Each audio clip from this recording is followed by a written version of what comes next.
तैयार हो जाओ क्लास 9th के शेरों, फोर्स और लॉज ऑफ मोशन को फोड़ने के लिए। तो कैसे हो मेरे 9th क्लास के छोटे छोटे प्यारे प्यारे भाइयों और प्यारी प्यारी बहनों। तो आज हम चलने वाले हैं एक सुपर इंटरेस्टिंग नई सीरीज और नए चैप्टर के साथ जिसका नाम है force and laws of motion. जी हाँ, बहुत इंटरेस्टिंग चैप्टर है, इसमें बहुत मजा आने वाला है, बहुत मजा आने वाला है। अब मैं इसमें मोशन के सवाल जब मैं करवाऊंगा, मतलब जब मैं इस चैप्टर के सवाल करवाऊंगा अब उसमें मोशन फिर से इंट्रोड्यूस करवाऊंगा है। हाँ जी, मोशन के साथ साथ इस चैप्टर के जो रिलेटेड सवाल है वो तो होंगे ही। तो बहुत मजा आने वाला है, सीरीज में बने रहना टिल द एंड। मैं यही कहूंगा, जैसे आपने मोशन पढ़ा था, मोशन में मजा आया था, मजा आया था, एक एक प्रोफाइल के क्वेश्चन देखे थे वन शॉट में, तो और मजा आया होगा। क्यों? बढ़िया सवाल था ना आखिरी वाला। बंदूक मारी, तख्ते से 2 मीटर दूर, 200 मीटर दूर थी, तख्ते कितना 5 सेंटीमीटर गई, अंदर का रिटार्डेशन बताओ, अंदर का डिस्प्लेसमेंट तो मैंने दे दिया, टाइम बताओ रुकने का, हवा में क्या क्या हुआ बताओ, जस्ट टकराने से पहले की वेलोसिटी बताओ। सब निकाला था नहीं निकाला था? ये 11th का तुम्हारा क्या है, कॉन्सेप्ट। और इसे मैंने यहां उठाया, क्यों? क्योंकि यहीं से रिलेटेड है, क्योंकि वहां पे भी टीचर को जो पहले यही पढ़वाना पड़ता है यार। पहले v बराबर u प्लस a लगाना सिखाया, फिर n बराबर u plus half a square सिखाया, फिर v स्क्वायर बराबर u square plus half a 2as सिखाया। फिर एक बार मतलब जनरल टीचर बताना पड़ता है, क्योंकि बच्चे कहते हैं ये भी पढ़ाया आपने कि sn बराबर u plus a/2 2n minus 1, ये भी बताना पड़ता है, नया फॉर्मूला होता है। यानी किसी सेकंड पर डिस्प्लेसमेंट जो मैं तुम्हें यहाँ पे लिखाया था फॉर्मूला, पहले और बात है, इग्नोर कर देना इसे, ठीक है? उसकी जरूरत नहीं पड़ती, कई बार हम ऐसी इन्हीं 3 इक्वेशन से निकाल देते हैं सारी चीजें, है ना। तो अब बने रहना, अब मैं चालू करने वाला हूं force and laws of motion. तो मैं हेडिंग डालता हूं, मार्कर, ओहो मार्कर से लिखेंगे फोर्स, लिखेंगे फोर्स। लॉज ऑफ मोशन क्यों नहीं लिखा मैंने? क्योंकि मैंने टॉपिक पहले फोर्स समझाना है। हाँ जी, फोर्स समझाना है। मैंने ये रिकॉर्ड पहले भी किया था, लेकिन उसमें क्या हुआ, कैमरे का एंगल तो सही था, लेकिन मेरी कार जो मैं ये जिस तरह से समझाऊंगा, ये कार नीचे हो गई थी कैमरे के। अब मैं प्रॉपर समझाऊंगा, कार सामने होगी तुम्हारे, ठीक है? अब एक बात बताओ, क्या हो सकता है फोर्स? हम दिन भर में जितनी भी क्रियाविधि अरे जितनी भी एक्टिविटीज करते हैं, सब में फोर्स की रिक्वायरमेंट होती है। चलना फिरना, दौड़ना भागना, पेन उठाना, लिखना, सामान उठाना, बाल गाड़ना, है ना, नहाना धोना, सब चीज में फोर्स की जरूरत होती है? हर जगह फोर्स। यही तो फिजिक्स है, जो कि आपकी लाइफ के हर एक पार्ट में है, फिजिक्स। आ जाओ, ये कार है, ये हिलेगी?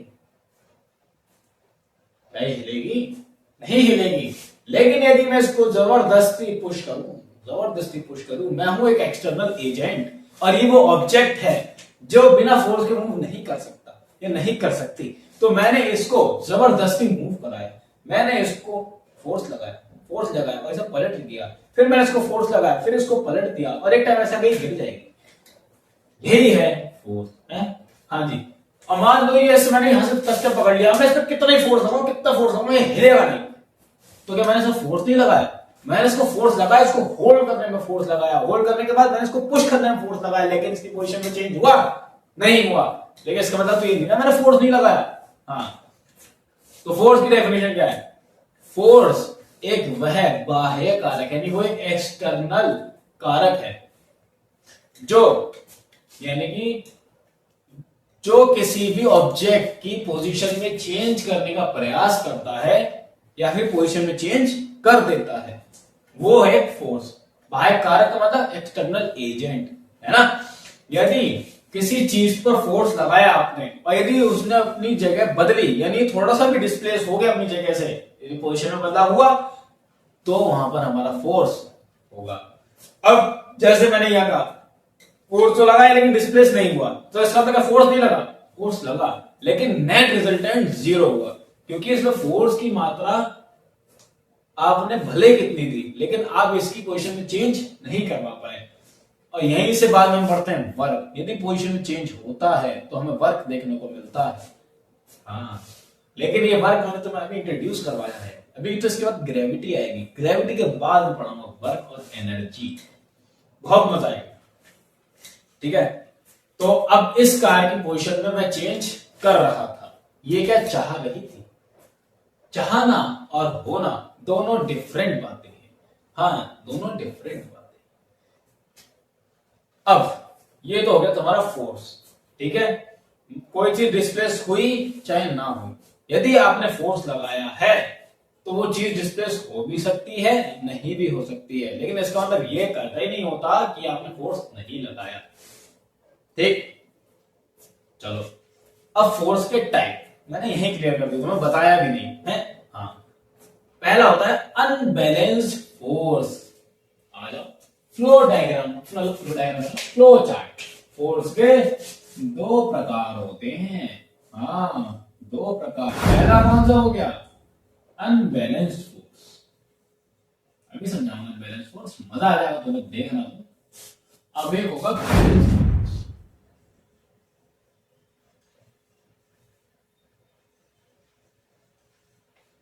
यहाँ पे फोर्स लिख देता हूँ, नहीं तो तुम होंगे सब अनबैलेंस लिख के छोड़ दिया।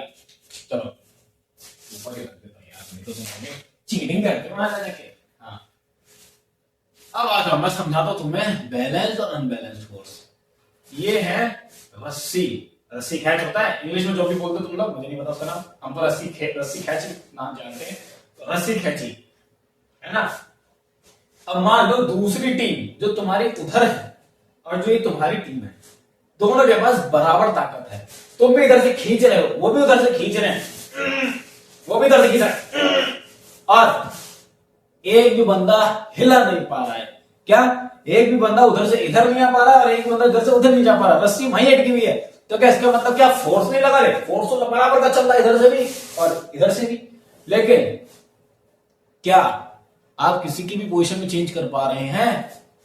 नहीं। लेकिन इसका मतलब क्या ये हो गया कि फोर्स जीरो हो गया? नहीं, फोर्स का रिजल्टेंट जीरो हो गया, क्योंकि हमें कोई भी एक्टिविटी देखने को नहीं मिल रही है। यह है आपका बैलेंस फोर्स, जब आपके फोर्स का अमाउंट सेम है किसी एक पर्टिकुलर ऑब्जेक्ट के ऊपर। अनबैलेंस फोर्स, तुम्हारी टीम बहुत ताकतवर है, तुमने खींचा और खींचते उसको यहां खींच दिया, पूरी टीम अपनी आपकी तरफ आ गई। आपने अगली टीम की पोजीशन बदल डाली, उसे हरा दिया, डिफीट कर दिया, और आप जीत चुके हैं, है ना। आप गाएंगे victory anthem.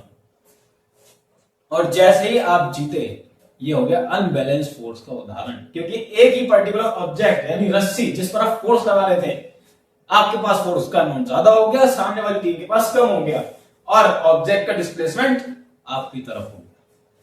So yes, this is the example of unbalanced force. आ जाओ डायग्राम। अरे ऐसे ही मस्ती के लिए, समझ में तो तुम्हें आ ही गया होगा, और समझ में आ गया ना तो कमेंट और जरा फटाफट से नीचे, मजा आ गया। ये हो तुम, हाँ जी तुम हो, ये तुमने पकड़ लिया इस ब्लॉक को, मैं ना जाने को उसे आज तुम इसको पीछे खींचने लग गए। ठीक है, तुम्हारा दोस्त भी था शक्तिमान, बोला मैं भी तुझे खिसका के रहूंगा, ये फोर्स लगाने लग गया पीछे। ठीक है, एरो इसलिए दिखा रहा हूं क्योंकि फोर्स की दिशा दिखा रहा है, फोर्स की दिशा दिखा रहा है। मान लो एफ फोर्स तुमने पीछे लगाया, एफ फोर्स तुम्हारे दोस्त ने अपनी तरफ खींचा। ऑब्जेक्ट बहुत मजबूत है, ना वो फटेगा, ना टूटेगा, ना उखड़ेगा, ना खींचेगा। ठीक है, रिजिड बॉडी एकदम फर्स्ट क्लास। अब वो खींच रहा है, तुम भी खींच रहे हो, और खींचातानी इतनी तगड़ी है कि दोनों तरफ फोर्स का अमाउंट सेम है, तो क्या ऑब्जेक्ट डिस्प्लेस होगा? बिल्कुल नहीं होगा, है भाई। देखो ना, तुम भी एफ से खींच रहे हो, वो भी एफ से खींच रहे हैं, बड़ी नाइंसाफी है बेचारे ऑब्जेक्ट के साथ, कोई उसे खिला ही नहीं पा रहा है। यहाँ पे डिस्प्लेसमेंट देखने को मिला नहीं, लेकिन फोर्स का नेट रिजल्टेंट जीरो देखने को मिला। क्यों? अपोजिट डायरेक्शन में है, फोर्स को माइनस करके देखो एक बार, एफ और एफ कट जाएगा। हाँ, यदि ये भी इनका कोई यानी इधर कोई फोर्स लगाने लग जाए, जिधर ये खींच रहा है, तो ये ऐसे चली जाएगी। ये ऑब्जेक्ट मैं भी इधर को ऐसे फोर्स लगाऊं और इधर को भी खींचूं, तो ऐसे आएगा, है ना। लेकिन वो इधर खींचना चाहता है, वो इधर खींचना चाहता है, तो ये कैसा उदाहरण है? Balance force. मैं बी लिखूंगा और अनबैलेंस को यू भी लिखूंगा। तो आ जाओ, आप तो समझ लीजिएगा, तो अनबैलेंस्ड फोर्स का उदाहरण आने वाला है। एग्जांपल, तुम धकेलना चाह रहे थे आगे, लेकिन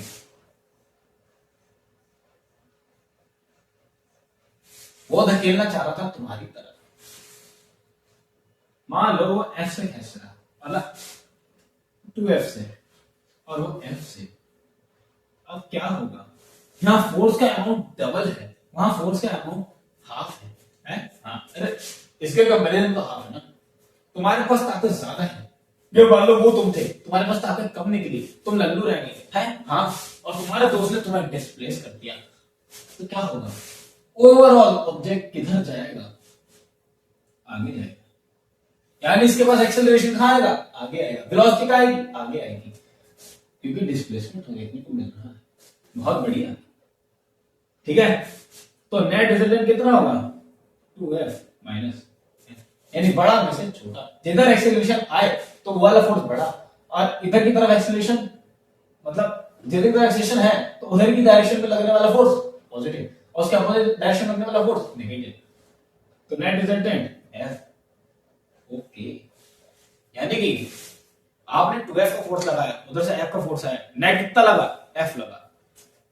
हाँ, अब जोड़ेगा कैसे, और ये है अनबैलेंस फोर्स का उदाहरण, क्योंकि इसमें नेट रिजल्टेंट बैलेंस फोर्स में 0 होता है, लेकिन अनबैलेंस में नेट फोर्स कुछ ना कुछ हमेशा आता है। आ जाओ एक और एग्जांपल। अब यहां पे फोर्स का रिजल्टेंट ऐड होगा, और ये भी अनबैलेंस फोर्स का उदाहरण होगा। ये ऑब्जेक्ट मान लो बहुत भारी है, यानी तुमने समझ लो डबल बेड सफाई करने के लिए खिसकाना चाहा, है ना, तुमने पीछे से पकड़ा और आगे टच कर पाया, फिर तुम्हारा दोस्त या तुम्हारे पिताजी या आपकी मम्मी जी जो भी है, दोनों साथ में मिलकर के सफाई करवा रहे हैं, और आपकी मम्मी को उठा करके फोर्स आपके साथ, आपके साथ जो भी आपका दोस्त है उसने ऐसे उठाया और वो भी लेके जा रहा है, आपने पीछे से उठा रखा है, लेकर तो जानते हो कि बहुत सारे सामान ऐसे करके, तो यस, ये भी फोर्स F से आगे लेके जा रहा है, इसने फोर्स F लगाकर आगे लेके गया, तो नेट रिजल्टेंट कितना आएगा, दोनों एक ही दिशा में है, तो एक्सेलरेशन आगे आएगा, डिस्प्लेसमेंट आगे आएगा, वेलोसिटी आगे आएगी, तो क्या होगा, F प्लस F, दोनों सेम डायरेक्शन में, एक्सेलरेशन की डायरेक्शन में, तो क्या होगा 2F, यानी कि 2F फोर्स के साथ ये आगे चल रहा है। मैंने यहाँ फोर्स की वैल्यू F पे रखी, यदि मैं मालूम 20 न्यूटन रख देता, 40 न्यूटन रख देता, तो तुम थोड़ा सा कंफ्यूज हो जाते, तो मैं पहले हैबिचुअल करवा रहा हूँ। हाँ जी, तो कैसा है, अनबैलेंस, UB, समझ में आ रहा है, अरे मजा आ रहा है तो लिखो नीचे। जमीन थोड़ी सी ज्यादा बड़ी होगी, कोई बात नहीं, एग्जाम्पल देख लो, मजा आ जाएगा तो लिख देना सर, मजा आ गया, मजा आ गया, मजा आ गया, ठीक है। और आज की ये वीडियो सिर्फ इतनी ही रहने वाली है, क्योंकि आज तुम अपने चारों तरफ फोर्स को महसूस करो। हाँ, चीजें उठाते वक्त, रखते वक्त, लिखते वक्त ज्यादा बोलूंगा तो विवाद हो सकता है, इसलिए थोड़ा सा शांत शांत शांत। हाँ, तो अब हर चीज में तुम्हें आप फोर्स को इमेजिन करना है ना, ठीक है। तो चलो मिलते हैं अगली वीडियो में इनर्शिया के साथ, और ऐसे ही इनर्शिया बताऊंगा, और देखना क्या क्या निपटने वाला है अगले लेक्चर। तो मिलेंगे लेक्चर 2 में, ठीक है, बने रहना, बोर नहीं हुए ना, हाँ, क्योंकि बोर होकर के पढ़ाई कभी नहीं होती। पढ़ाई में यदि इंटरेस्ट लोगे तो भाई साहब मजा आ जाएगा, और यदि इंटरेस्ट नहीं लोगे तो हमेशा नींद आने लगेगी, क्योंकि कैप्सूल जिसे कहते हैं लोग नींद का कहते हैं। यदि आपको नींद ना आए तब किताब खोलें और आप स्वतः ही परमात्मा की गोद में हैं। यस, तो यस, इसीलिए उस नींद की गोली को हमें एक्टिविटी में बदलना है, नींद उड़ाने वाली गोली में बदलना है, यानी इसे कैफीन बनाना है। हाँ, यानी आपको पढ़ाई इस तरीके से करनी है कि जब आप पढ़ने बैठो तो आपको नींद ना आए, उल्टा मजा आए। और जब मजा आता है ना, कमेंट में लिखते हैं मजा आए, तो लिखो सभी। तो चलिए, बाय बाय, टेक केयर, ध्यान रखना अपना, परिवार का, थोड़ा समय व्यतीत करना उनके साथ। चलो मिलते हैं, बाय बाय।